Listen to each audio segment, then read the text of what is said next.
Bienvenidos a este webinar. La verdad que es la segunda vez que estoy trabajando con el Lealde desde varios años, pero el segundo año seguido que doy un webinar sobre el desafío del Project Management, porque creo, y la verdad también los feedback que he recibido de otros asistentes, y además de esto, los problemas reales que tengo yo en mi día a día, ¿no? Las relaciones que tengo con otras empresas, con mi misma empresa, con proveedores, con contratistas, con clientes, me dice que el tema que vamos a hablar hoy es un tema muy actual y para nada cerrado, es un tema en continua expansión, ¿no? Primero me presento para que tengamos un poco claro también, aparte de la experiencia, mi sector, ¿no?, de negocio, por lo que pueda significar, porque como sabemos, la dirección de proyecto ya es una profesión universal que se mueve en transversal en distintos sectores, en distintos negocios.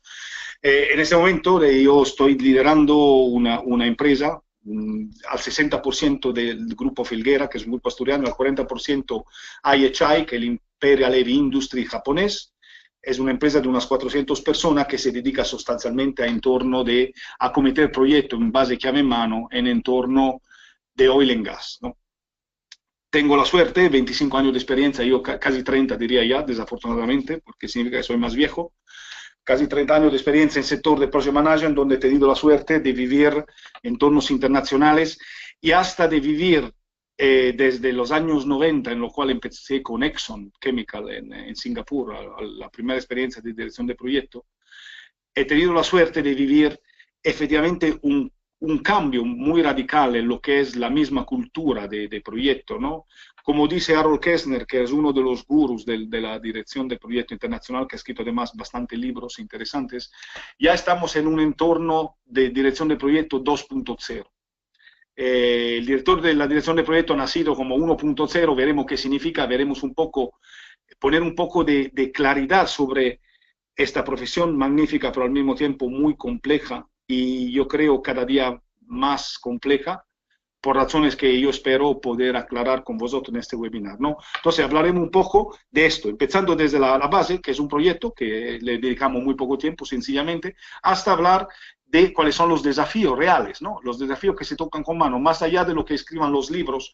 Y los libros son importantes porque definen buenas prácticas, pero una cosa son las buenas prácticas, otra cosa es la realidad, otra cosa es la evolución, los escenarios, los macroescenarios económicos, la evolución de los mercados. Entonces, esto, un poco de todo hablaremos, ¿no?, en esta hora y 10 que tenemos a disposición.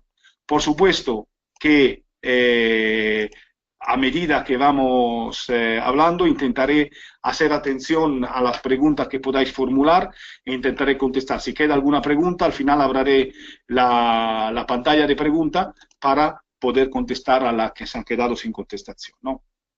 Entonces, como había dicho, el desafío del Project Management, mi empresa, hemos dicho, hago parte de un grupo industrial al 60% Felguera, al 40% IHI. Felguera, grupo asturiano con más de 150 años de historia. Empezar a tener claro este término, ha tenido que evolucionar. Ha empezado desde Iron Manufacturing, ¿no?, producción de acero, en el 1858, y después ha empezado a especializarse, a dividir o a expandir sus mercados, y hoy es una empresa que hace trabajo EPC en entorno internacional, ¿no? Y más o menos esta es la organización funcional de la empresa, que tiene varias líneas de negocio: money handling, oil and gas, servicio, manufacturing, líder en energía, ha instalado muchísimos kilovatios en el mundo, más de 12.000 kilovatios solo en el Western, en la parte western del globo, y es la empresa que ha instalado más megavatios en toda Europa. Dentro de Felguera existe una división oil and gas, de la cual hace parte Felguera HI, del cual yo soy, tengo la suerte de ser el managing director, ¿no? Entonces, como ha dicho Daniel antes, esta conferencia se va a centrar sobre estos puntos. ¿Qué es un proyecto? Porque existe el Project Management, desafío, organización e individuo, tendencias, la certificación para mí es un tema muy importante, y os diré el porqué, y relación entre Project Management y Manager Ejecutivo, como veremos, es una relación muy, muy estricta. y mucho más estricta de lo que puedan pensar muchas personas. ¿Qué es un proyecto? Empezamos por lo básico, creo que es algo que muchísimos de vosotros ya saben, esto sí que es de libros, ¿no? El hombre en la luna, ¿vale? Es un proyecto. El modelo de avión que había hecho Galileo Galilei, perdón, Leonardo da Vinci, es un proyecto. El desembarque en Normandía tiene muchísima característica de proyecto, ¿no? Fijaros cómo saltamos de un sitio a otro. Un puente sobre un río es un proyecto, pero también un producto muy, muy particular. Por ejemplo, El Señor de los Anillos, ¿no? Tiene muchísima característica de proyecto. Fijaros, si vamos al aspecto muy personal, la carrera de una persona, el plan de carreras de un cualquier profesional se conforma como proyecto. Y hasta el plan familiar, ¿no? Normalmente el plan de carrera, el plan familiar, en algunos casos hasta chocan entre ellos, ¿no? Porque tienen algunos puntos de interferencia que no es fácil solucionar, pero los dos son dos proyectos importantes de un individuo, ¿no? ¿Cuál proyecto es más importante de un plan de carrera en un plan familiar? ¿No? Si pensáis, el concepto de proyecto lo tenemos de alguna forma en nuestro día a día, ¿no? Porque cualquier cosa que hagamos, en muchos casos, tiene características de proyecto. Entonces, no sé si compartimos esto, que además es una definición del PMBOK, ¿no? Muy, muy sencilla, muy clara. Un proyecto se puede definir como un entorno temporal creado para realizar un servicio, un producto o un resultado. La palabra clave que distingue clarísimamente un proyecto de que no es un proyecto es un proceso, es decir, cuando tengo un resultado repetitivo en el cual yo puedo ajustar la respuesta a unos distintos estímulos del sistema, entonces en este caso estoy en procesos. Y es muy importante la diferencia, porque el proceso es algo que puede permitir ajuste continuo en el tiempo con el objetivo de optimizar el proceso. El proyecto es algo que tiene una característica de unicidad, lo cual, cuidado, no significa que no puede estandarizar el approach, no puede estandarizar la forma hacia la cual yo voy a cometer este proyecto. Por supuesto que se puede estandarizar, si no estaríamos perdidos. Pero puedo estandarizar de qué forma lo voy a cometer, pero no puedo estandarizar el proyecto por su cuenta porque cada proyecto es distinto. Fijaros un ejemplo muy tonto y muy sencillo. Un edificio, el mismo edificio, construido en Madrid o construido en Santiago del Chile, simplemente por las condiciones sísmicas es un proyecto distinto, porque empiezan a cambiarme las fundaciones, cambian los planos, cambia el proyecto por completo. Entonces, cuando hablamos de proceso, se puede estandarizar el proceso como tal. Cuando hablamos de proyectos, los proyectos no se pueden estandarizar porque yo tengo una sola vida, tengo un solo entorno en el cual puedo intentar hacer mi plan de carrera. No puedo estandarizar el proyecto, pero sí que puedo estandarizar la forma o las metodologías a través de las cuales yo acometo un proyecto. Rodolfo, no sé si te ha contestado, volveremos a hablar de esto, porque yo creo que es un tema muy interesante, la diferencia entre proyectos y proyectos, por supuesto que es importante. Entonces, una vez que hemos establecido esto, vamos a otro punto. ¿Vosotros conocéis a este señor? ¿Sabéis quién es este señor? Porque cuando hablamos de proyectos hablamos automáticamente de un tema muy claro, que además nos permite introducir el por qué existe el Project Management. Si añado esta palabra, ¿lo tenéis más claro?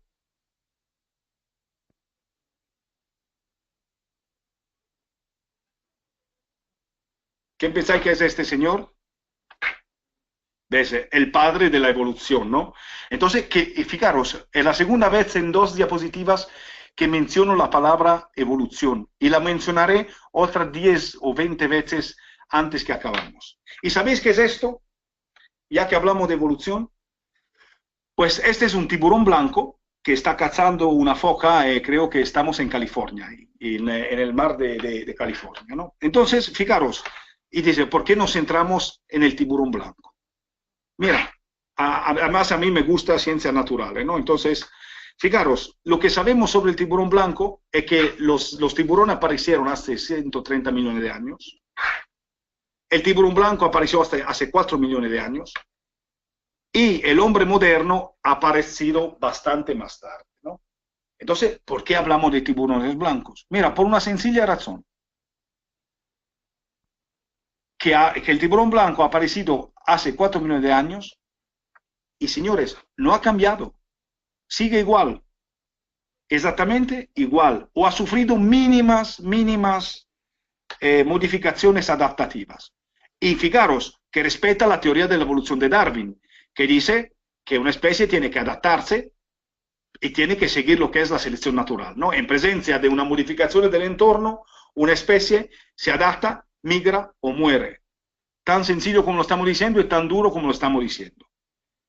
Entonces, ¿por qué el tiburón blanco sigue existiendo? También si ahora la presencia del hombre lo ha puesto en peligro de extinción, ¿no? Como pasa desafortunadamente con muchos animales. ¿Por qué no ha subido cambio importante en su entorno? ¿Y por qué hasta que apareciera el hombre no tenía enemigos naturales, ¿no? Dos buenas razones para no cambiar. No ha sufrido cambios en el entorno. Los océanos, no obstante los periodos de glaciación y de calor en la Tierra, se han mantenido bastante constantes y no había enemigo natural. Era grande, fuerte y no tenía ningún tipo de competición dentro de los mares. Entonces ahora vamos a la pregunta clave, que parece una pregunta un poco tonta, pero es importante. ¿Puede permitirse una organización de ser un tiburón blanco? Por supuesto que no puede. Entonces, antes de que veamos qué es el Project Management, vamos a plantearnos otro tema que es, primero, el Project Management no aparece como una moda, no aparece como una decisión estratégica o alguien que se despierta y dice un día, vamos a empezar a trabajar en Project Management porque nos gusta. Señores, el Project Management o la solución de una empresa de darse una organización por proyectos, y veremos todo esto que estamos diciendo qué significa, no obedece de alguna forma a una decisión, decímoslo así, simplemente de gusto. Es una reacción a un cambio específico en el entorno. Es decir, las organizaciones, yo diría más matriciales, ¿no? Project driven, orientadas a proyectos, hay que tener muy claro que no nacen por libre elección. Son una respuesta a una exigencia de supervivencia. ¿Y qué respuesta, qué supervivencia es lo que vamos a responder en las próximas diapositivas? Y por supuesto que su implantación en las organizaciones tradicionales es compleja. No es que una empresa se convierta en una empresa que trabaja por proyecto de un día por otro.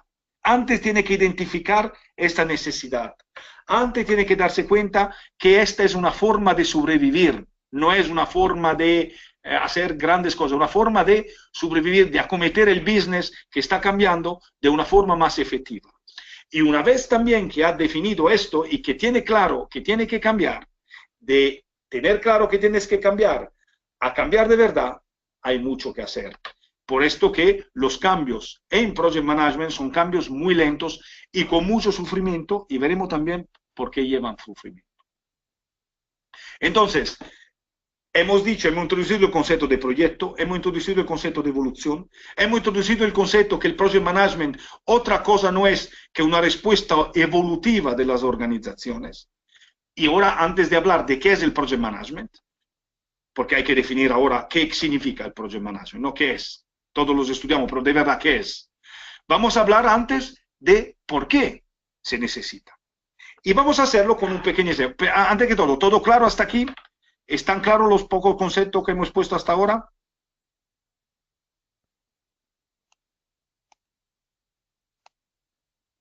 Vale. Entonces, para ver por qué, porque hemos dicho que es una exigencia de supervivencia, entonces vamos a ver por qué. Y vamos a hacer un ejemplo muy sencillo, ¿no?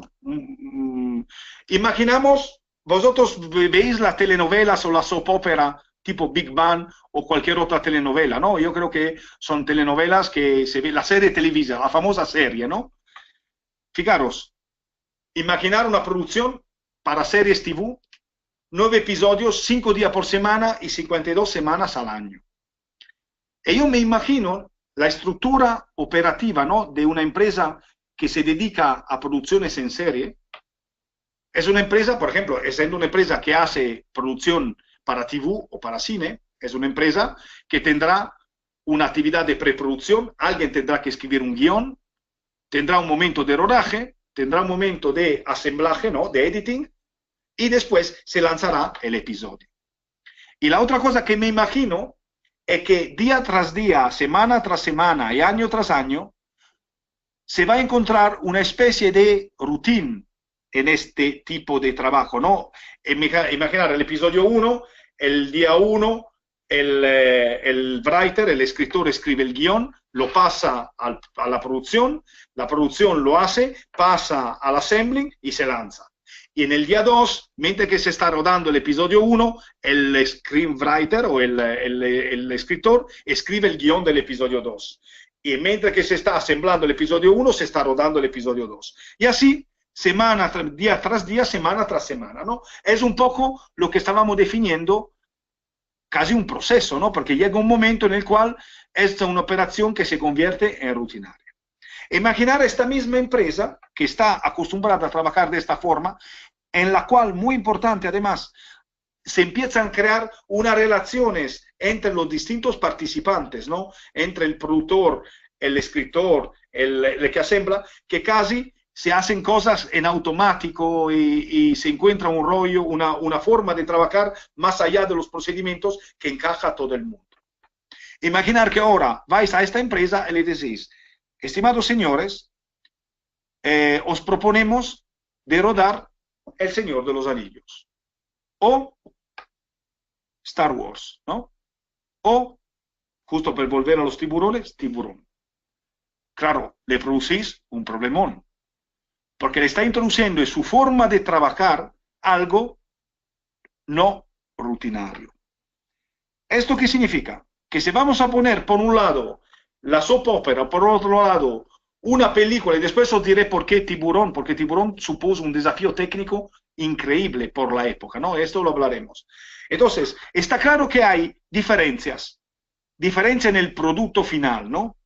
Si yo hablo de un buen control del know-how técnico, está claro que, oye, posiblemente la soap opera o la serie tiene un control de know-how técnico bastante mejor de Tiburón, en el cual por primera vez tiene que crear un tiburón mecánico de 8 metros que además tiene que moverse en el agua como si fuera de verdad, ¿no? Nunca se había hecho antes.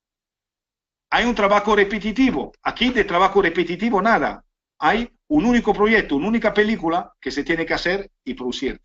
Hay, en el caso de la soap opera o de la serie, un entorno técnico limitado. Si veis la toma, por ejemplo, de Big Bang, más o menos las tomas están bastante definidas y son siempre las mismas, ¿no? Cambia el guión, cambia las cosas, pero el entorno es limitado. En Tiburón o en Star Wars o en Señor de los Anillos, creo que no podemos hablar de esto. Hay unos procedimientos e instrucciones de trabajo consolidadas, claro, porque derivan de la experiencia, deriva del trabajar, diría, más por procesos que por proyectos, ¿no? Y hay unos buenos canales de comunicación vertical en las series, y hay también una comunicación horizontal gestionada a través de buenas relaciones. ¿Por qué? Porque a medida que estás haciendo las mismas cosas de forma repetida, te acostumbra a hacerla, tiene una mejora lo que hace, el proceso se mejora y además las relaciones son normalmente buenas, ¿no? Porque el director dice, mira, a las 9 de la mañana me das el guión, el otro le dice, oye, te lo puedo dar a las 9:30, vale, 9:30, vamos a ver cómo lo arreglamos. No hay de verdad muchísimos problemas. Y los trabajos normalmente son secuenciales. Ahora, si introducimos Tiburón, perdonadme, y pocos límites funcionales por cruzar. Veremos esto qué significa, ¿vale? Ahora introducimos Tiburón. Oye, es un trabajo complejo. El entorno es dinámico, absolutamente. Hay unos condicionantes, perdona, aquí vínculos, que traducirlo como condicionantes rígidos. Sabéis que Tiburón era una película de bajo coste, es muy interesante este ejemplo. Era una película de bajo coste y al Steven Spielberg le dijeron que si no hubiera salido por la Navidad, lo hubieran anulado porque pensaba recaudar unos pocos miles de dólares presentándolos como película para niños en Navidad, y si pasaba el periodo de Navidad ya no tenían ninguna necesidad de proponerlo al grande público. Entonces era una película de bajo coste y con un condicionante de tiempo súper crítico, ¿no? En presencia de problemas importantes, que era un trabajo complejo, a ver cómo vamos a hacer un tiburón que no es de verdad, pero que tiene que parecerlo, ¿no? ¿Veis ya el desafío? Y una sobreposición de trabajo, claro, porque fijaros, muchas escenas, hago solo un ejemplo que es muy interesante también, las escenas de la salida del agua de todas las personas, claro, no la puede rodar en verano cuando la playa está llena de gente, tuvieron que rodarla en invierno, con lo cual empezaron a rodar el final, después lo juntaron con el comienzo, después se introducieron una parte en el medio, es decir, una sobreposición muy, muy compleja de trabajo y muchas actividades por integrar y muchos límites funcionales por cruzar. Y muchos, no sé si tenéis la palabra en la cabeza, yo creo que sí, muchos grupos de interés, muchos lo que se llaman stakeholders, ¿vale? Y además, como si no fuera bastante, como si no fuera suficiente, fijaros lo que pasó al tiburón. Y fijaros, y esto es clavado, es lo que pasa en muchos proyectos. El tiburón le prepararon, le probaron en una piscina y desafortunadamente se olvidaron de dos temas. Uno, que la piscina no tiene oleaje y que la piscina no tiene sal. Y cuando pusieron el tiburón en el agua, el sal empezó a comerse todos los cables y el oleaje se cargó lo que quedaba. Con lo cual se encontraron en el medio de la producción sin tiburón. Entonces, imaginar una película que se llama Tiburón, en el cual el tiburón mecánico, que tiene que ser la estrella de la película, no está. Y ahí la solución creativa. ¿Sabéis qué hizo Spielberg? Se reunió con el técnico del sonido y fueron capaces de sustituir la presencia física del tiburón con el sonido. Todos os acordaréis de estas famosas dos notas, ¿no? Pam, pam, pam, pam, pam. Entonces, y haciendo esto, porque fijaros, el tiburón se ve solo en la segunda parte de la película, haciendo esto consiguieron eliminar la necesidad del tiburón, solución creativa. No solo, pero esto fue más allá, fue la genialidad, porque de esta forma de actuar, no viendo el tiburón, oyendo simplemente el sonido, crearon lo que se llama un pathos, unas expectativas, que transformó una película de bajo coste en la película que más recaudó en la época y que todavía hoy no despierta muchísimo miedo si uno la ve. Fijaros cómo el rol de la dirección del project manager en un proyecto de una gran complejidad técnica, con condicionantes enormes y en presencia de problemas, fijar cómo fue necesario buscar soluciones creativas para que fuera un éxito. ¿A qué viene todo esto? Viene que la dirección de proyecto, entonces, el project management, entonces, es, como hemos dicho, una respuesta a una exigencia de supervivencia y nace en un momento, por lo menos el project management moderno, ¿no? Porque después habréis oído que también los egipcios, la pirámide eran ejemplo de project management hasta un cierto punto, porque si no habla de recursos, si no habla de tiempo y si no habla de coste, que eran tres variables que los egipcios no manejaban, porque los recursos todo lo que querían, los costes no existían, los tiempos todo lo que querían, difícil es hablar de dirección de proyecto sin condicionantes, ¿no? Entonces, la dirección de proyecto de verdad, fijaros cuando empieza. Empieza en Estados Unidos, cuando al final de la Segunda Guerra Mundial, los Estados Unidos entran en la Guerra Fría. ¿Y qué significa entrar en la Guerra Fría? Joder, significa muchas cosas, pero entre ellas, producir armas de destrucción masivas que nunca se habían creado antes, o sea, eran nuevas, eran el tiburón, ¿no? Eran el tiburón mecánico. ¿Cómo voy a crear nuevas armas de destrucción masiva? Y además, con un condicionante fundamental, tengo que hacerlo antes de los rusos.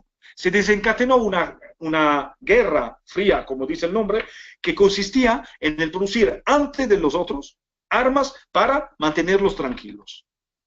Entonces, apareció claro a la NASA y a todas las entidades militares que trabajaban con el gobierno de Estados Unidos que tenía que encontrar nueva forma organizativa para poder llevar a cabo proyectos de la envergadura de la forteza volante, la B-52, o del submarino Polaris, ¿no? Primer submarino nuclear. Entonces, fijaros, si seguimos con este pequeño recorrido de la historia de la dirección de proyecto, claro que el sector militar, aeronáutico, aeroespacial son los primeros que se encuentran con estos nuevos desafíos. Se crean nuevas modalidades organizativa y operativa para acelerar, ¿no?, estos proyectos. Fijaros, en este periodo nace el CPM, el Critical Path Method y el PERT. Nace la IDT, la estructura de desglose de los trabajos.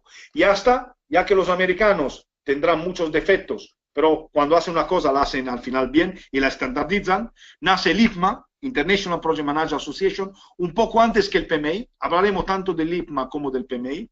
Nace el PMI, Project Management Institute, se identifica, se expande las estándares y buena práctica de gestión de proyecto, y al final se identifican dos variables críticas que empiezan a jugar un papel fundamental en decidir cuando una empresa se da una organización por proyectos. Y las dos variables críticas son la complejidad de la tarea y el dinamismo del entorno. No solo esto, que en los años 80, con la capacidad de coordinar y controlar proyectos, la capacidad de coordinar proyectos complejos se incrementa con la introducción y el desarrollo de los ordenadores. Es decir, que si al comienzo de los años 60 las organizaciones por proyectos son sustancialmente las que trabajan en grandes proyectos militares y aeroespaciales, cuando estamos en presencia de una complejidad de la tarea y de una dinamicidad del entorno enorme, ¿no? Veis que en los años 60, solo cuando hay grande dinamicidad del entorno y complejidad de la tarea, caso de aeroespacial, hay empresa total project driven, a medida que también los soportes informáticos empiezan a ayudar en manejar los proyectos, hasta los años 80, también en presencia de situaciones medianamente complejas del entorno y tarea medianamente compleja, se empieza a hablar de dirección de proyecto formal. Todos los demás se sigue gestionando con lo que se llama Informal Project Management. Hasta que llegamos a la fecha actual, y después estamos hablando todavía del Project Management 1.0, ¿no? Ahora veremos los impulsos añadidos y muy importantes al Project Management en la última década, yo diría hasta en los últimos 5 años, ¿no? Está claro que entonces, desde las empresas que hacen proyectos tradicionales, puentes, hasta empresas que hacen proyectos de refino, a empresas que hacen electrónica, a empresa aeroespacial, a telecomunicaciones, hasta supermercado, logística, transporte, seguridad, empresas de gobierno, automotive, bancos y humanitario, está claro que se nota a partir de este periodo, en los 80, un crecimiento exponencial de tanto de los proyectos, de lo que tiene características de proyecto, así como de las empresas que para cometer proyectos utilizan no una dirección de proyecto informal, sino una empresa que trabaja con estructura a proyecto.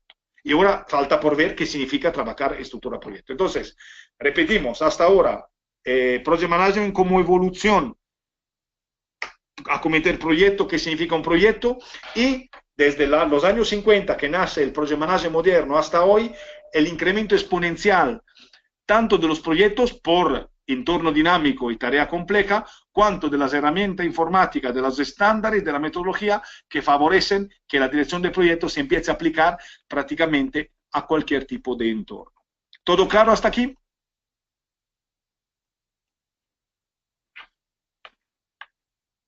Vale. Entonces ahora vamos a ver qué es el proyecto, qué significa una dirección por proyecto, ¿no? Entonces, claro, la dirección de proyecto supone dos desafíos, ¿no? Críticos. Uno es para la organización y el otro es para el individuo. Claro, perdonadme el término, lo más jodido es el individuo porque normalmente el individuo no controla la organización y la organización sí que controla el individuo. Después, Sebastián, apúntate esta cosa sobre la PMO porque esto tiene que ver con el modelo de madurez de Project Management, que si tenemos 10 minutos después lo aclaramos al final. Si no, mira, perdonadme, yo estoy en LinkedIn, ¿vale? Con lo cual, si alguna duda, alguna respuesta que no podemos dar por tema de tiempo en esto, y conectamos en LinkedIn, me la sé y yo contesto con muchísimo gusto, ¿vale? No hay problemas. Organización. Entonces, ¿cuál es el desafío de la organización? Cioè, ¿cómo puede la organización no ser el tiburón blanco? Mira, nosotros hemos visto, nosotros conocemos sustancialmente, y los libros de organización hablan de mucha forma organizativa, pero sustancialmente son dos las que tienen más recorrido, ¿no? Eh, perdonadme una cosa que voy a... después os voy a decir mi nombre en LinkedIn para que conectamos. De todas formas, la organización funcional pura, ¿no? Es una organización muy buena.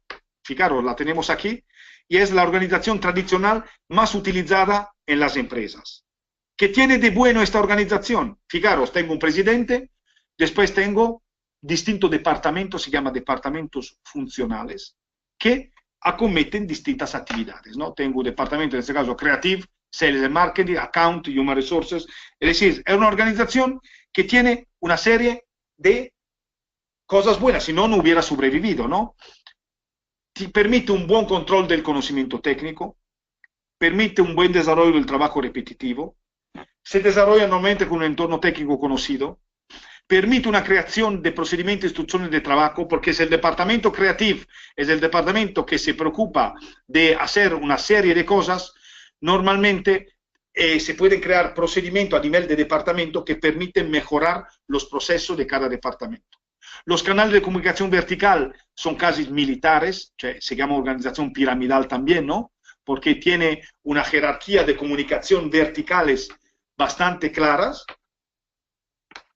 va muy bien para el trabajo secuencial y normalmente cada uno hace lo suyo, ¿no? Los límites funcionales, es decir, ponémoslo de esta forma, las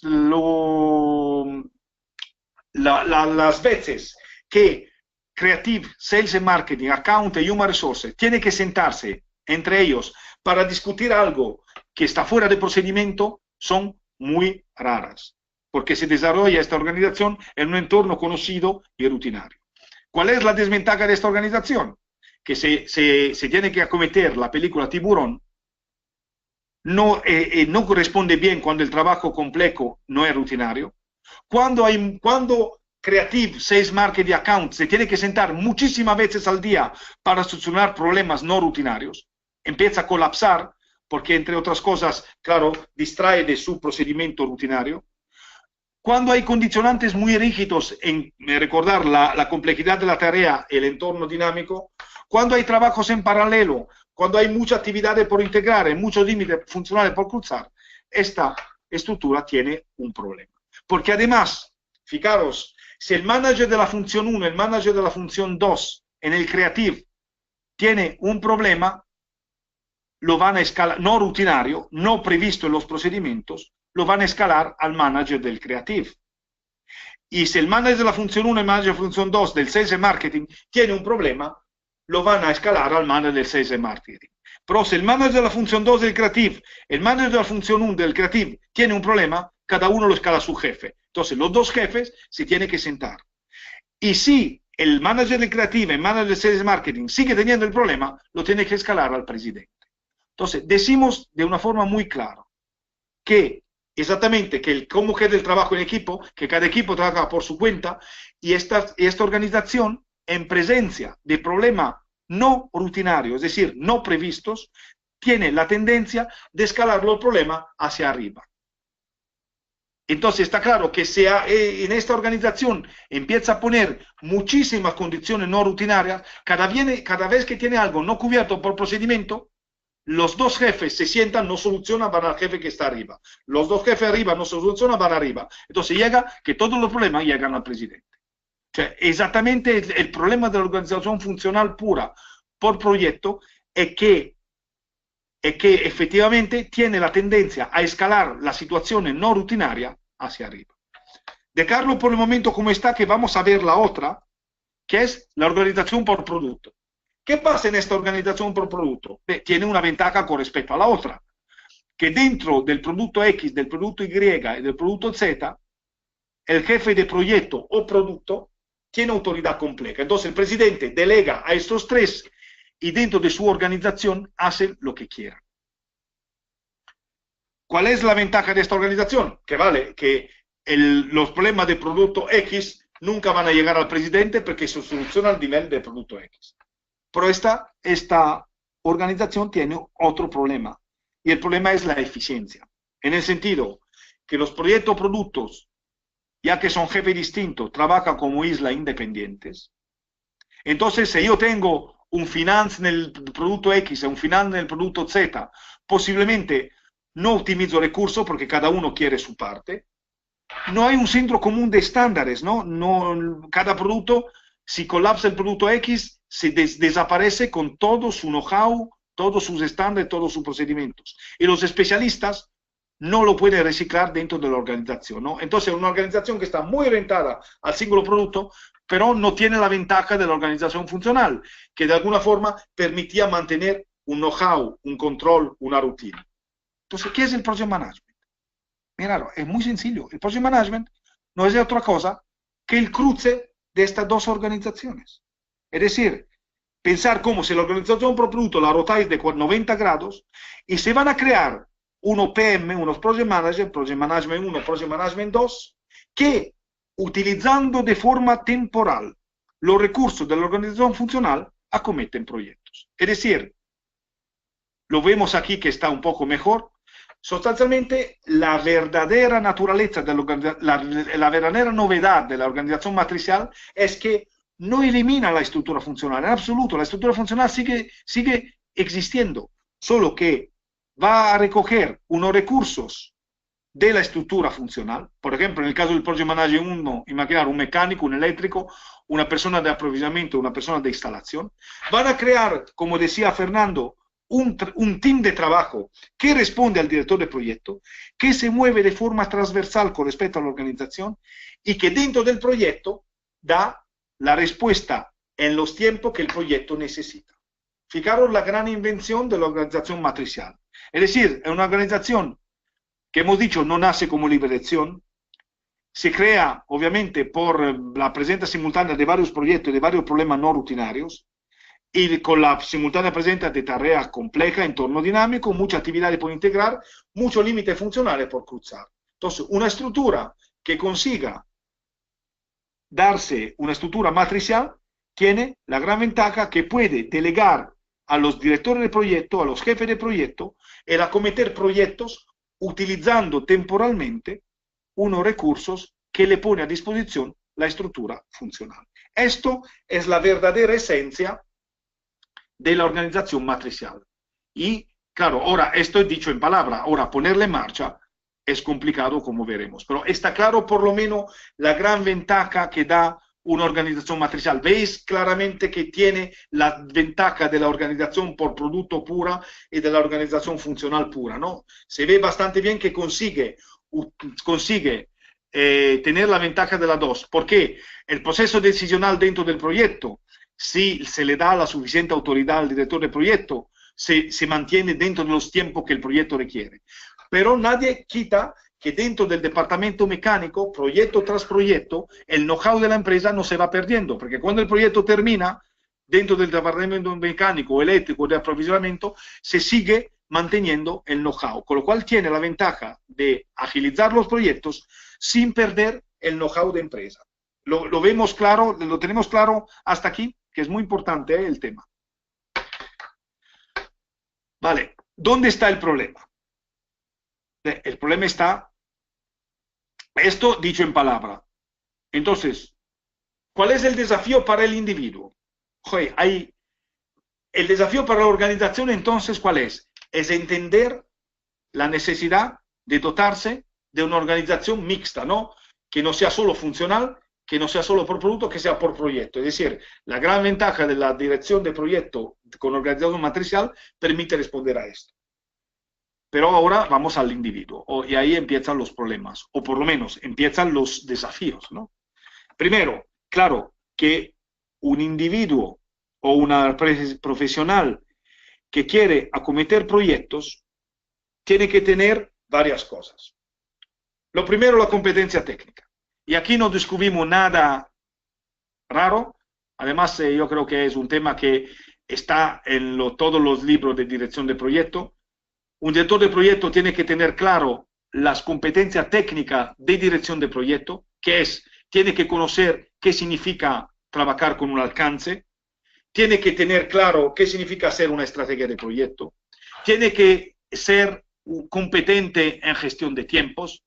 con todo lo que conlleva esto, el network, la schedule, el primavera, el project, tiene que ser un conocedor de lo que significa planificar un proyecto, tiene que ser un conocedor de qué significa hacer los costes en proyectos, tiene que ser un conocedor de la calidad, tiene que, si trabaja en producto peligroso, no puede permitirse de ignorar los temas de seguridad, tiene que ser un buen gestor de riesgos, tiene que tener los mínimos conocimientos de contratación y de compras, y tiene que tener también claro los conceptos de recursos, de staffing, de productividad.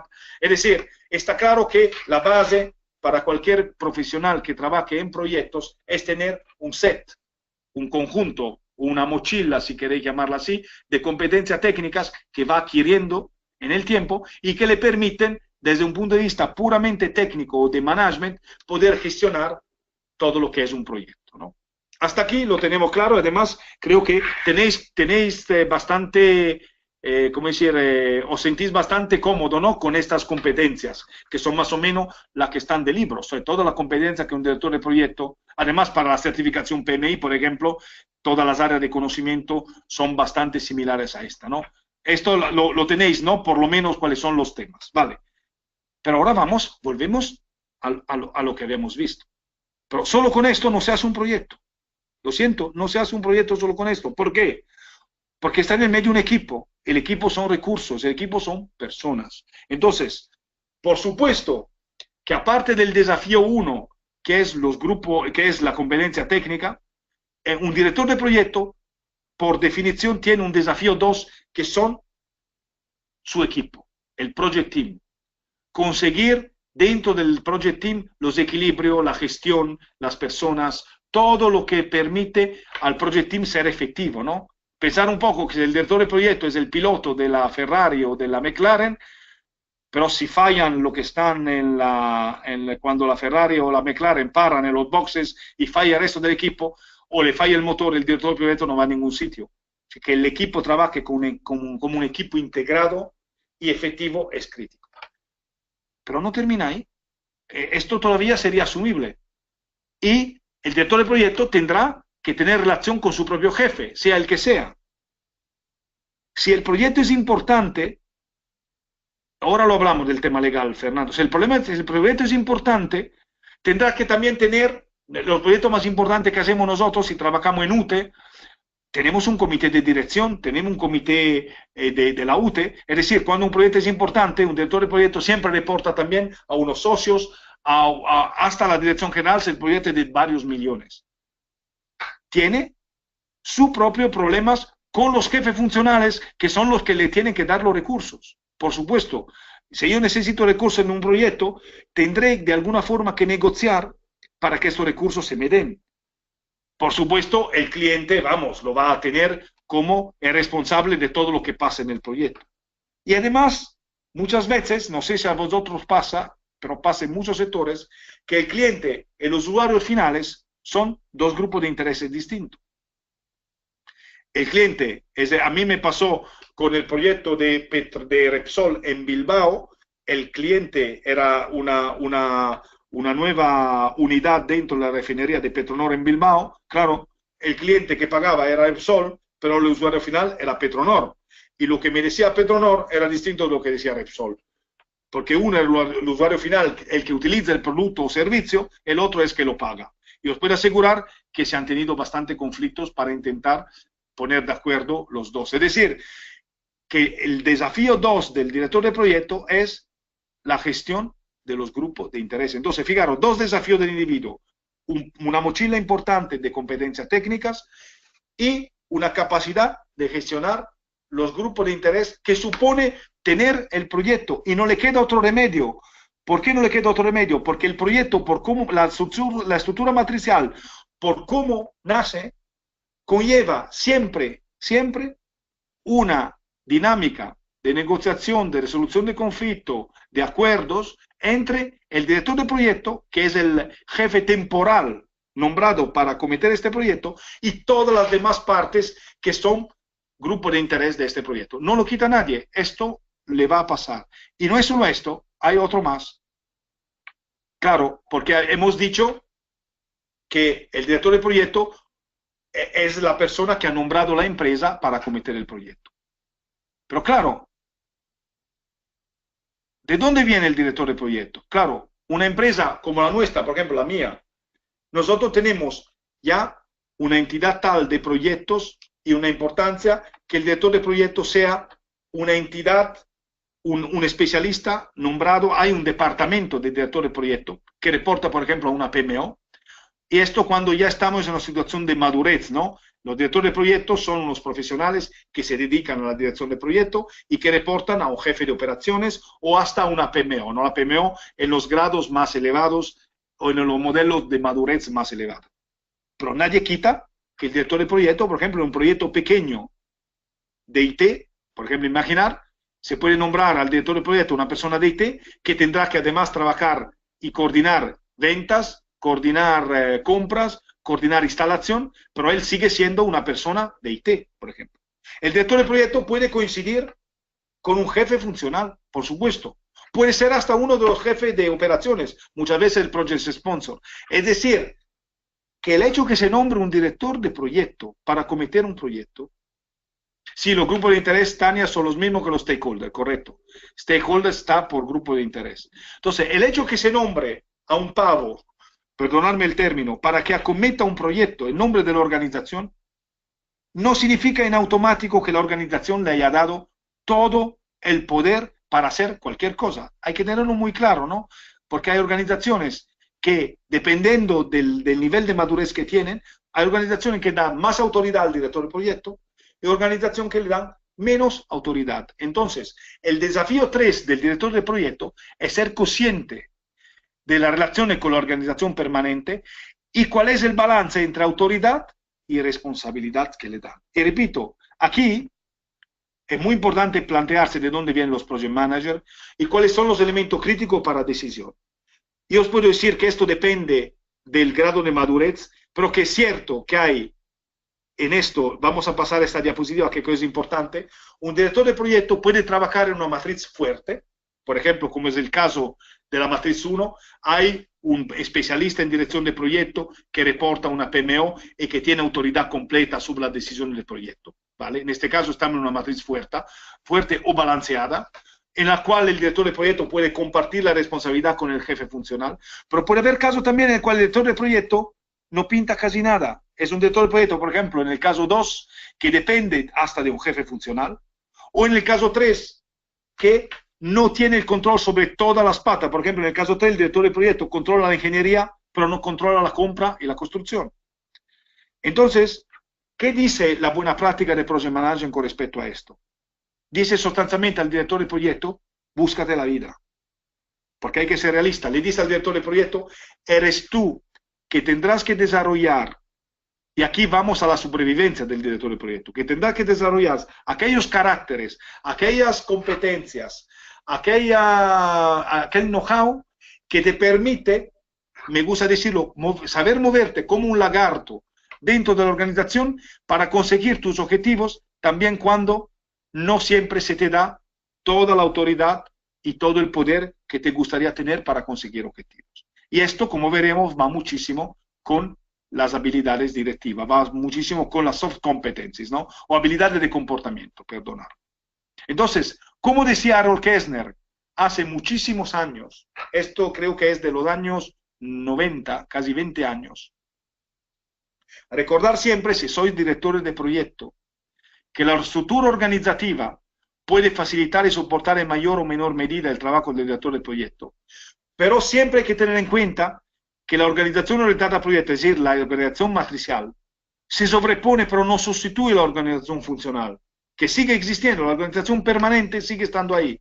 Entonces, es el director de proyecto que tendrá que buscar el sutil equilibrio, y muchas veces el crítico equilibrio, entre las dos organizaciones, siendo capaz de manejar situaciones y relaciones dentro del project team, entre el project team y la organización funcional, entre el project team y el senior management, y entre el project team y el proyecto. Es decir, acostumbrámonos a no buscar excusas. Si queremos de veras ser buenos directores de proyecto, hay que ser capaz de manejar equipos en entornos dinámicos para conseguir, dentro de los condicionantes del proyecto, el éxito, siendo también consciente del balance entre autoridad y responsabilidad que me da la organización. Lo más fácil si tengo el poder de hacer todo, claro. Eso es lo más fácil, pero no siempre es así. Y yo he encontrado muchas veces personas, cuando se habla de la dirección de proyecto fuerte, que dicen, claro, pero a mí no me dan el poder. Digo, vale, tiene un handicap, pero este handicap no puede no hacerte desarrollar esta capacidad de manejar situaciones también cuando no tiene el poder formal. Porque recordar, entre otras cosas, que el poder de director de proyectos en muchísimos casos es un poder de liderazgo, poder o autoridad. Poder o autoridad en este caso significa el poder para poder imponer tu visión, quiero este recurso y me tenéis que dármelo, y la autoridad es para tomar decisiones. En muchos casos no tiene ni el suficiente poder ni la suficiente autoridad. ¿Qué puede hacer? Utilizar otras artes, utilizar otros mecanismos, utilizar otras capacidades que tienen mucho que ver con el liderazgo, ¿no? Por esto que un director de proyecto siempre tiene que ser al final un líder. Hablaremos también ahora de competencia de comportamiento, ¿vale? Entonces, ¿qué significa esto? Que el director de proyecto, entonces, competencias técnicas, por supuesto, capacidad de gestión de los grupos de interés, identificar bien sus necesidades y ser un gestor de expectativas, al final se trata de esto, y también ser consciente que no todas las organizaciones interpretan la dirección de proyecto de la misma forma. La diapositiva la voy a dejar en PDF a Lealde cuando termino y lo dejo a ellos, ¿vale? Yo creo que no haya problema, Yamina, para emitirlos. Entonces, por esto, fijaros, alguien de vosotros ha hecho PMI, ¿no? Me imagino que es una buena certificación, ¿no? En mi opinión no es lo mejor para preparar al 100% es un step, no es un punto de llegada, un punto de salida, ¿no? Pero está claro que hay mucho hincapié sobre que un director de proyecto hoy en día no puede ser no consciente de lo que son los planes, la política, los procedimientos, las directrices de la organización, y no puede no ser consciente de la cultura, de la estructura del gobierno de la organización. Porque, repito, el mismo proyecto ejecutado en dos organizaciones distintas, el mismo proyecto cambia por completo en el momento que el balance poder-autoridad del director de proyecto sea distinto. Y de ahí viene la necesidad que también el director de proyecto no sea un tiburón, que siga evolucionando. La profesión de director de proyecto es una profesión muy bonita, yo diría casi una de las mejores del mundo, pero requiere una evolución continua. Entonces, y todo esto en el Project Management 1.0. Es decir, todo lo que estamos diciendo ahora vale y sigue valiendo, pero ahora el mercado es todavía más complicado. ¿Qué significa? Que primero, cuando todo, de verdad, yo lo he notado en los últimos años, que ya la dirección de proyecto, la situación de mercado, lo vamos a ver que sale mejor, la situación de mercado en constante cambio, evolución, fijaros, hacen que ahora más que nunca, la impredecibilidad hasta de los mercados, ¿no? La empresa necesita profesionales que no solo estén en condición de entender la razón y la dinámica de estos cambios, sino que estén en condición de dirigirlo. Es decir, no tengáis la sensación que hoy en día proyecto significa cuando yo estoy dando un servicio a terceros. Sería un craso error. Es decir, mi empresa trabaja con contrato para terceros, entonces mi empresa ejecuta project management para terceros. Pero yo soy un caso. Cualquier empresa de cualquier entorno y sector que necesita planificar y dirigir de forma satisfactoria su propia evolución y los cambios necesarios para competir de forma estratégica. Es decir, que hoy en día ya proyectos de cambio organizativo, de investigación, de mejora, de innovación, de incremento de línea, resultados de negocio, adaptación a la tecnología normativa, expansión, globalización, son solo algunos de los proyectos internos que las empresas hoy en día tienen que acometer para sobrevivir y garantizar su futuro. Es decir, que la tendencia es que siempre más hablaremos también de proyectos internos, entendiendo como proyecto no solo los proyectos formales que hemos visto, el puente, la refinería, la cosa, sino proyectos que son proyectos ellos mismos de evolución. O sea, la empresa evoluciona a través de proyectos. Y entonces necesita profesionales que sean capaces de ejecutar proyectos. Imaginar una empresa que quiere expandirse, globalizarse, y un director de proyectos se encuentra tener que manejarlo. Hablaremos un equipo que está mitad en Austria, mitad en Australia, mitad en India y mitad en Madrid. Pero un cuarto. A ver cómo se apaña para conseguir un proyecto de reforma de una red de IT en un año, manejando un equipo virtual y multicultural, ¿no? Entonces, ¿cuáles son las tendencias? Que estamos en un entorno todavía más dinámico, todavía más cambiante, que además los mismos criterios de medir el éxito de los proyectos han cambiado. Claro, antes se hablaba de coste, plazo y calidad, el famoso triángulo del Project Management 1.0, y ahora satisfacción de los grupos de interés, la imagen profesional. Yo hace un mes estaba dando una conferencia en Tecniberia, en España, en la cual participaban empresas del sector, y aparecía claro de todos los ponentes que han intervenido que la imagen profesional y lo que se llama la responsabilidad social corporativa van a ser elementos clave en el futuro. Y son elementos que pueden condicionar el éxito no solo de un proyecto o de un portfolio de proyectos. Pueden garantizar o poner en peligro el éxito de una empresa en su conjunto, ¿no? La responsabilidad social, el nivel de seguridad, el respeto para el medio ambiente, y todo lo anterior, y esto es el de verdad, el 2.0, en un entorno laboral con fuerte carácter multigeneracional, multiempresarial y multicultural. ¿Cuál es la conclusión de todo lo anterior? Que aún más el director de proyecto tiene que convertirse en este proceso de evolución continua en un superviviente. Tiene él mismo que satisfacer a la ley de Darwin, es decir, tiene que tener una adaptabilidad y una capacidad de desarrollar competencia y adaptación de una forma súper rápida para poder competir, para poder sobrevivir de este entorno. Os puedo garantizar una cosa. Claro, la ética, derecho humano, igualdad de género, esto está dentro de la responsabilidad social corporativa, la ética, estamos de acuerdo. No lo he puesto, pero Fernando tiene toda la razón. Entonces, todo esto, ahora, es un desafío, claro que es un desafío, pero os puedo garantizar que quien consigue esto y quien entra en esta mentalidad y consigue hacerlo de esta forma, muy difícil que vaya a tener problemas de trabajo, porque va a ser una persona apetecible para cualquier empresa. Una persona que sea capaz de conseguir objetivos de una forma constante, dentro de este entorno, poniendo todo de acuerdo, mediando, haciendo un poco todo lo que es necesario para desarrollar un proyecto en esta situación, es un profesional que no va a tener precio. Entonces, multicultural, por supuesto, ¿no? Entonces, cuando hablamos de desafío del entorno 2.0, hablamos de multicultural, hablamos de multigeneracional y hablamos de multicompany. Multicompany, ¿por qué? Porque muchas empresas desarrollan los trabajos por un tema de riesgos. Ahora vamos a globalizaciones, a UTE, a consorcios, muchas empresas. Y está claro que, fijaros, os hago solo un ejemplo. Hablar con un chino de mi misma edad ya es un desafío. Si además el chino no es de misma edad, es decir, yo tengo 50 años y él tiene 30 o 70, al desafío multicultural se añade el desafío de la generación, que como veremos la generación tiene sus cosas. Y si además estoy hablando con otro español de la misma edad, pero que en vez de trabajar para mi empresa, trabaja para otra, hay un factor de cultura de empresa que hay que tener en cuenta, ¿no? Entonces, fijaros cuando estos tres elementos se mezclan todos juntos, qué importante desafío suponen para un gestor. Fijaros, solo para daros un ejemplo, una pincelada, ¿no? Hoy, esto es un artículo del PMI, ¿no? Es muy interesante, pero hoy yo lo pongo siempre como ejemplo porque es un ejemplo de lo que está pasando.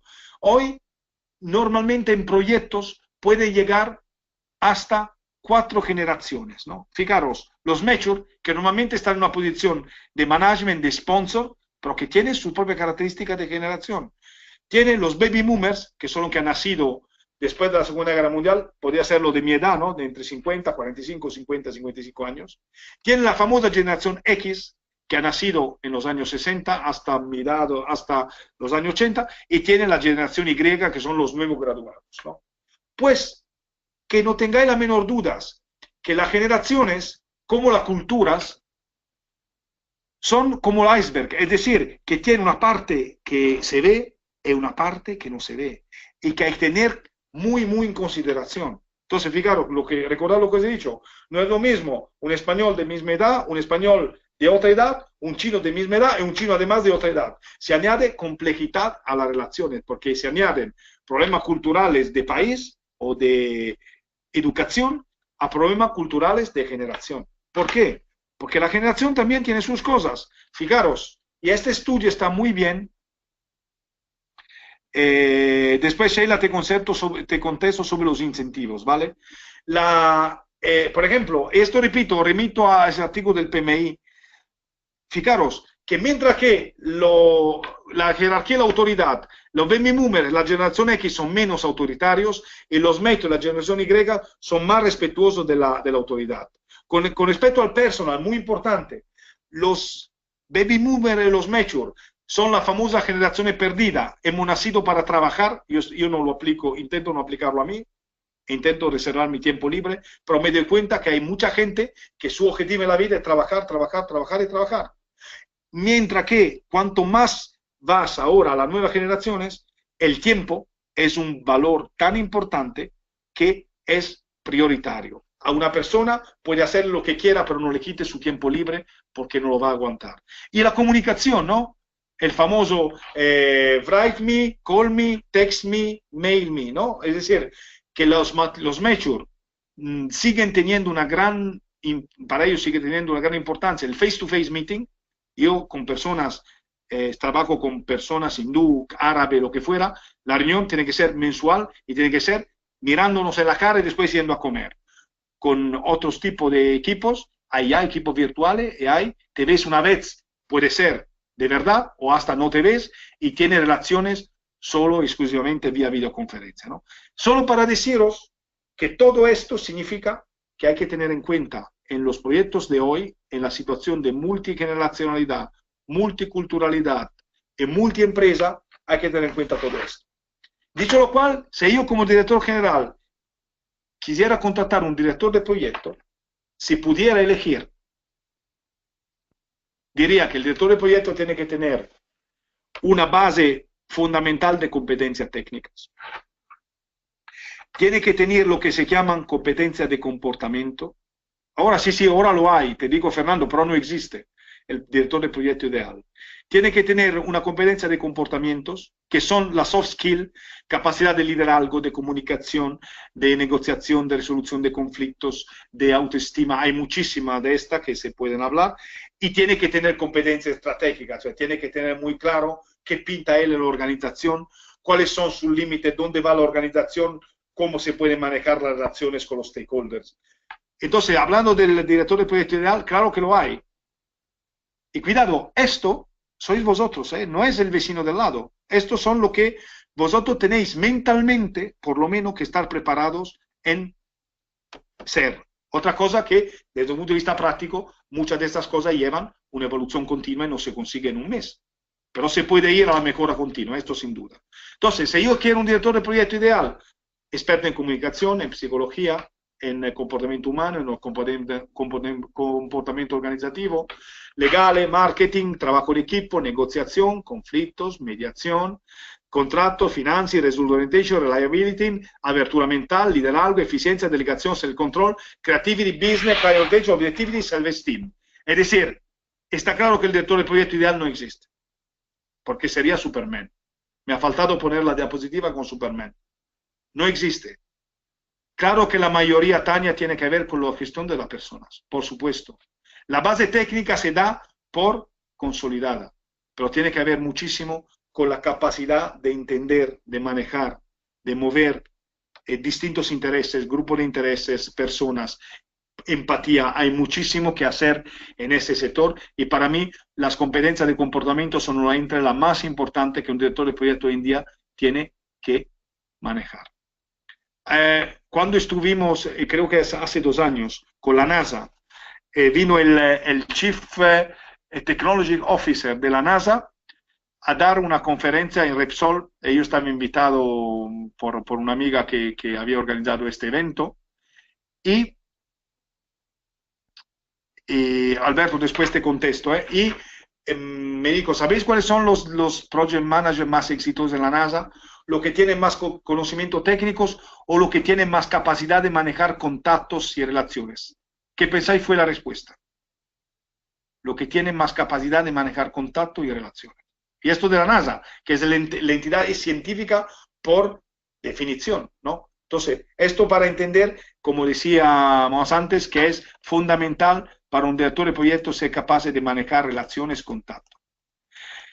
Entonces, ¿cómo influye el director de proyecto el nivel de autoridad para cumplir con los objetivos?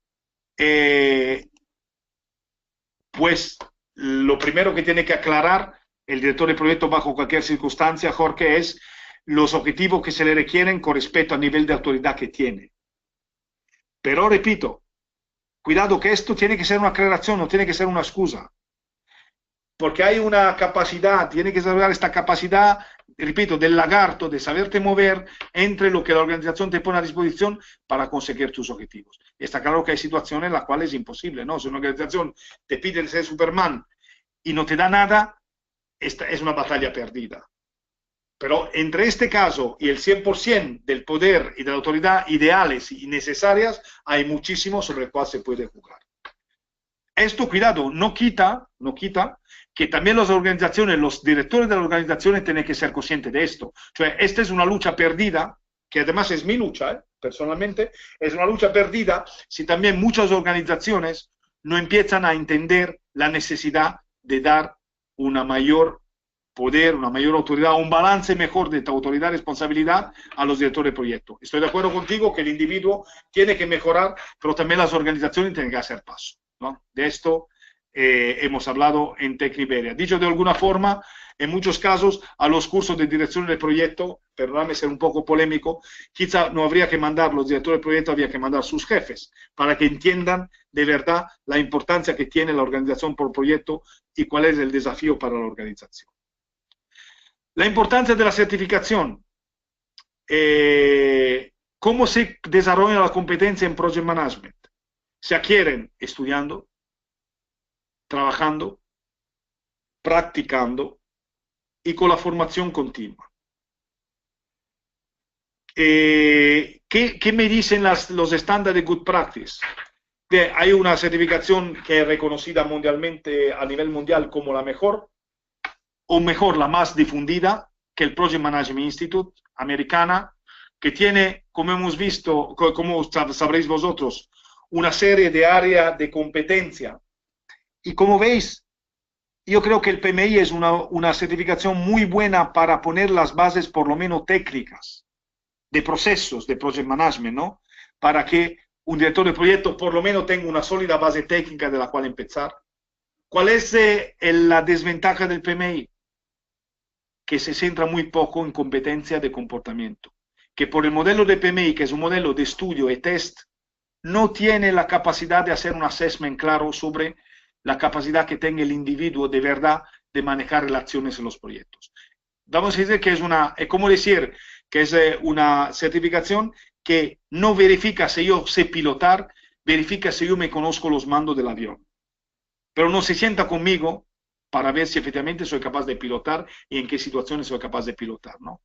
Entonces, repito, no quiero hablar más del PMI, yo soy PMP y sigo renovando y me gusta, pero no pedirle al PMI, a una organización de PMP, a una certificación de PMP que os dé la respuesta a todo vuestro problema de Project Management. Hay otra, que la segunda que os propongo, que es el IPMA, International Project Management Association, que sí que tiene, primero, tiene una certificación por niveles, es decir, nivel D, nivel C, nivel B, nivel A. Y es una certificación que se basa no sobre solo el conocimiento teórico de competencia, sino sobre un assessment de la competencia. ¿Y cómo lo hace esto? Que aparte del nivel D, que es sustancialmente una apreciación teórica de un nivel de competencias, a partir del nivel C, del B y del A, se hace a través de un examen teórico, pero también con entrevistas con un grupo de expertos, de evaluadores, que evalúan si efectivamente el nivel de competencias técnica, de comportamiento y contextuales, en este caso, o llamámosla estrategia de un director de proyecto, se corresponden con el nivel con el cual quiere certificarse, ¿no? Entonces, si el PMI evalúa tu conocimiento teórico sobre los mandos del avión, en el IPMA hay un instructor que se sienta contigo y que verifica efectivamente hasta qué punto sabe pilotar. Y te emite además un informe de mejoras, ¿no? Entonces, obviamente es una certificación que tiene en principio un coste más elevado porque, claro, aparte el nivel D que es equiparable en el caso que hay entrevista con expertos y con un comité, cuesta más. Yo sugiero a todo el mundo que quiera emprender la profesión de dirección de proyecto que una certificación PMI no viene mal, pero si quiere de verdad mejorar, entrar en un proceso de mejora continua, antes o después tiene que plantearse una certificación también con IPMA, que es un tipo de certificación que, repito, verifica en la práctica hasta dónde tú estás ejerciendo según la buena práctica de dirección de proyecto. Y esto se hace a través de un informe de proyectos y una entrevista presencial con un panel de expertos que tiene como objetivo, durante una entrevista de 2 horas y una serie de cuestiones y respuestas, de verificar si efectivamente tú sabes pilotar el avión que dices que sabe pilotar. Lo más importante, la competencia de comportamiento con creces más importante, liderazgo, conflicto, comunicación, negociación y ética, entendiendo por ética apreciación de valores, responsabilidad social corporativa y todos estos temas. Lo que os puedo transmitir con respecto a la competencia de comportamiento. ¿Cuál es la diferencia fundamental entre competencias técnicas y competencias de comportamiento? Que la competencia técnica tiene una base de estudio más clara. Cioè, se io tengo che studiare il network, tengo que estudiar cómo se hace una planificación, el cronograma de actividades, todo lo que fuera, lo tengo bastante hecho porque tengo una guía muy clara. Encontrar una guía clara en competencia de comportamiento es más complicado. Yo, en la comparación que se me ocurre más para que entráis en un proyecto de mejora continua de competencia de comportamiento, lo puedo hacer, por ejemplo, con el tocar el piano. Y os hago un ejemplo muy sencillo. Yo además toco piano, no de forma profesional, pero me gusta y sigo mejorando. Todos nosotros tenemos un momento de inconscious incompetence. ¿Qué significa? Hay algo que no sé y ni soy consciente que no lo sé. Imaginar el niño que quiere tocar el piano y empieza a tocarlo con 2 dedos y le sale una musiquita. Está en el inconscious incompetence porque no sabe que el piano no se toca solo con dedos, se toca con 10, pero no sabe ni es consciente que no sabe. Entonces, el primer paso es pasar a la conscious incompetence, es decir, tomar nota de lo que no sé. Entonces, el niño va a un concierto con su madre y ve que el pianista toca con 10 dedos. Entonces dice, oye, me he equivocado, no se toca con 2, se toca con 10. Entonces, la toma de conciencia de dónde estoy es fundamental. Y los cursos como este, los seminarios como este, un curso en Project Management, hablando con compañeros, leyendo revistas, todo es útil para empezar a aprender algo que ni sé, que no sé. Y una vez que tengo el conscious incompetence, ¿qué hace el niño que quiere ser pianista? Hoy se pone en manos de un buen profesor. Ahora, en el caso del Project Management no existe buen profesor, repito, existen cursos, existen autoformación, existen expertos, existen consultores, existen mentores, existen varios procesos a través de los cuales puedo pasar de la conscious incompetence a la conscious competence, que es, oye, que el niño empieza a practicar, empieza a hacer ejercicios, empieza a hacer escalas, empezáis a ir a reuniones empezando a ver los distintos perfiles de liderazgo que hay en las reuniones, empezáis a practicar hasta algunos temas con vuestra propia pareja, negociación, con vuestros hijos si lo tenéis, empezáis a practicar, a poneros en juego, consciente de lo que es, lo que queréis conseguir, para empezar a mejorar esta conscious incompetence, y se llega en algunas, no en todas, se llega un poquito a la vez a la conscious competence. Entonces el niño está en grado hasta de hacer un concierto y de tocar una escala bien y de tocar una cosa. Pero claro, de ahí a tocar una sonata de Beethoven pasa algo. ¿Qué tiene el artista que no tiene el niño? Que el artista tiene tan interiorizado la música que ya ni tiene que pensar que tiene que tocar una nota con el tercer dedo, con el cuarto, con el quinto. Él puede concentrarse en el arte. Hace arte porque el tema de cómo hacerlo ya lo tiene interiorizado. Entonces empieza a centrarse en expresar algo que le sale del corazón. Entonces, en todas las competencias, incluyendo competencias de comportamiento, en alguna de ellas seguiréis durante mucho tiempo con un conscious incompetence, en alguna de ellas empezaré a desarrollar una conscious competence, en muy pocas, pero algunas sin duda, tendré que llegar a un conscious competence. Si un comercial no tiene dentro de sí, ya asimilada a nivel de unconscious competence, la capacidad de negociación, mejor que no haga comercial. Entonces significa que no todo, y no todo el mundo, y no en toda la competencia se llega al unconscious competence, pero dentro del conjunto de competencia de dirección de proyecto que queréis desarrollar, habrá algunas que tendrán que llegar a este nivel o similar. Último, para animaros un poco, porque yo empecé en este circuito hace más de 20 años y os puedo asegurar que me encuentro mucho más evolucionado de lo que era hace 20 años. Pero claro, hay 20 años y me quedan. Y entonces el concepto no es tanto de tenerlo todo, es el concepto de mejora continua. Y ahora para daros un poco de ánimo también, porque yo creo que es un tema muy importante. Fijaros, y para cerrar el tema, hay un estudio de Russell Reynolds sobre los ejecutivos, es decir, sobre los 9 puntos, los 9 atributos que diferencian los ejecutivos de éxito de los demás, que son elemento clave de diferenciación. Y fijaros lo que ponen: la capacidad de pensar adelante, la capacidad de calcular riesgos que está tomando, una proactividad más que una reactividad, optimismo, una mente pensada a la construcción, que sea capaz de entender la necesidad de las personas, que sea mesurado en las emociones, que sea pragmático y que siempre promocione la verdad. Esto lo han hecho Russell Reynolds sobre un montón de ejecutivos. Entonces, una pregunta. En base a todo lo que hemos dicho, ¿cuántos de esos atributos tiene que tener un buen project manager? ¿Qué pensáis?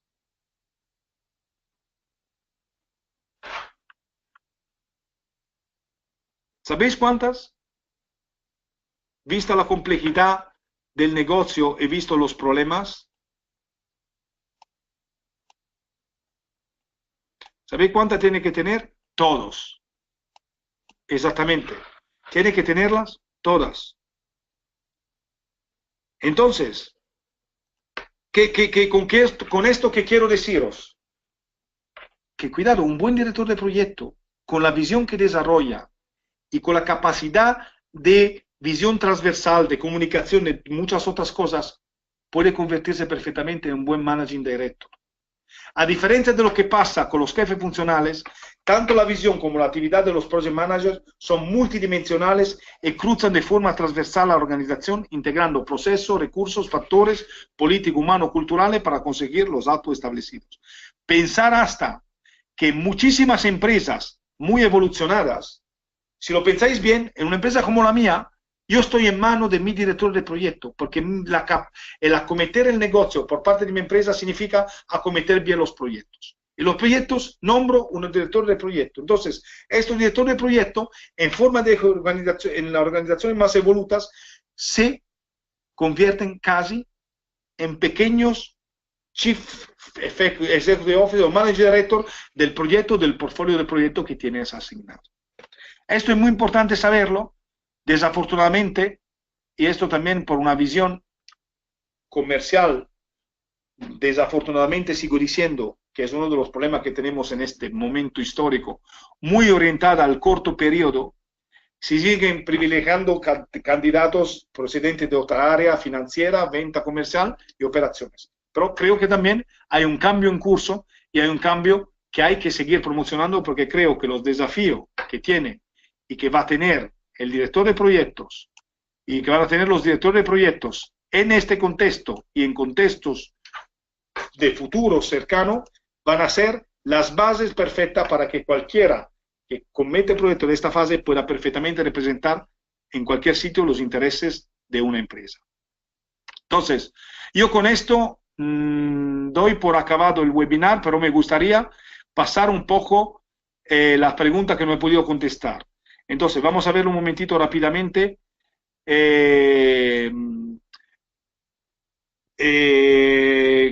Característica del líder lo hemos visto, el grupo de interés son los stakeholders, la ética y derecho humano lo hemos dicho, incentivos. Claro, hablando de los incentivos, el director de proyecto en la situación peor en ausencia de poder, no puede subir el sueldo a una persona. Pero cuidado, que no, esto no significa no hacer equipo. Agradecerle el trabajo de las personas, promocionarlo con sus superiores, hacer trabajo de team building, dar tiempo libre frente a trabajos, es decir, ser presente en los problemas de las personas es una forma de dar incentivos que no son de dinero, pero que siguen siendo muy importantes. Nivel de autoridad, lo hemos dicho, el PMI es una metodología, es un conjunto de buenas prácticas que sirven como base para poder ejecutar de una forma estandarizada proyectos.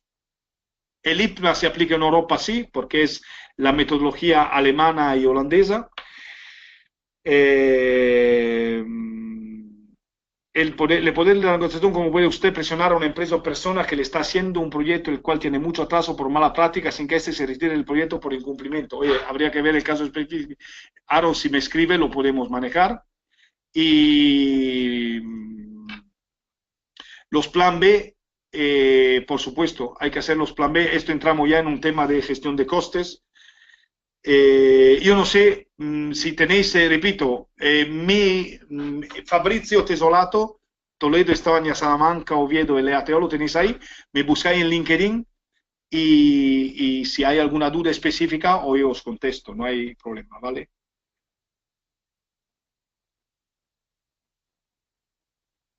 El IPMA se aplica en Chile, yo creo que ya es a nivel mundial, sí. El IPMA creo que yo soy miembro del IPMA, soy además del comité certificador, conozco al presidente de IPMA España, conozco al presidente del capítulo de Madrid del PMI. Si necesitáis más informaciones sobre estas dos certificaciones en particular, puedo compartir con vosotros, ¿vale?